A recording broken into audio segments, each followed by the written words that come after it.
nin la yiraahdo Shaqiiq ibn Ibraahim wuxuu yiri ummadu waxay isku raaceen afar shay hadal ahaan ficil ahaanna way khilaafeen midda koobaad waxay leeyihiin annaga waxaan nahay Ilaahay adoomadiisa waxayna u amal falayaan sidii kuwa xor ah oo kale midda labaad waxay leeyihiin arsaaqdeena Ilaahay ayaa kafaala qaaday qalbiyadoodana kuma xasilno ilaa inay adduunyo eriyaan ma ahane midda saddexaad waxay leeyihiin adduunyo aakhira ayaa ka khayr badan maal bayna aruurinayaan adduunyada awgeed midda afaraad waxay leeyihiin geeridu waa lagama maarmaan waxayna u camirayaan adduunyada sidii kuwa aan dhimanayn oo kale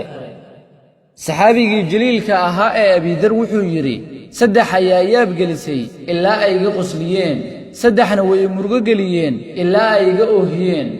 saddexdiga qoslisay waa kow midka adduunyada jecel geeridana eriyanayso yacni diiladiisu way dheer tahay geeridana kama fakarayo labo mid ilowsanaan asna la ilowsaneen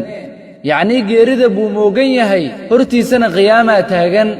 saddex qof qosol badan aanan garanaynin ilaahay miyuu u careysan yahay mise raali ayuu ka yahay saddexdiiga oo hisayna waa kow kuwa isjeclaa geeridoodii yacni geeridii nabigeena Muhammad sallallahu alayhi wasallam iyo asxaabtiisii labo geerida imaanshiyaheedii